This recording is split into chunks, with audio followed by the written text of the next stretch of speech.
On corrige maintenant l'exercice numéro 23, page 211, un exercice où on va utiliser le vocabulaire sur les angles. Je vous rappelle un petit peu ce que l'on avait dit dans la leçon. Dans la leçon, nous avions dit que lorsqu'un angle est droit, c'est-à-dire lorsque mon angle suit parfaitement l'angle droit de l'équerre, l'angle mesure 90 degrés, donc on parle d'angle droit. Si la mesure est inférieure à l'angle droit, comme ceci, inférieure à l'angle droit, dans ce cas, il s'agit ici l'angle aigu. Si la mesure est plus grande qu'un angle droit, comme ceci, plus grande qu'un angle droit, il s'agit d'un angle obtus.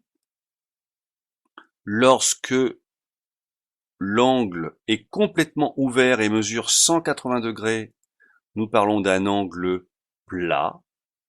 Et enfin, lorsque l'angle est complètement fermé, nous parlons d'un angle nul.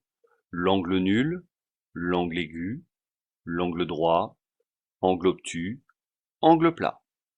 On applique donc ce vocabulaire, en tous les cas aigu et obtus, pour ces 6 exemples. Premier exemple, on voit bien que l'angle est plus petit qu'un angle droit. Si on positionnait l'équerre, on verrait parfaitement que cet angle est plus petit qu'un angle droit. Il s'agit donc d'un angle aigu. L'angle 1 est un angle aigu. Le deuxième, lui, est bien plus grand qu'un angle droit. Par conséquent, il s'agit d'un angle obtus. Le numéro 2 est un angle obtus. Même chose pour l'angle numéro 3. On voit que l'angle numéro 3 est plus grand qu'un angle droit. Par conséquent, il s'agit d'un angle à nouveau obtus. Même constat pour l'angle numéro 4.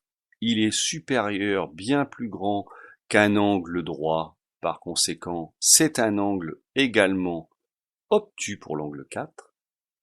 L'angle 5, il s'agit d'un angle qui est plus petit que 90 degrés. Alors je positionne l'équerre à chaque fois pour expliquer, mais on est censé être capable de faire ça à l'œil nu. On voit bien que l'angle est plus petit qu'un angle droit. L'angle numéro 5 est donc un angle aigu. Et l'angle numéro 6 est supérieur à l'angle droit.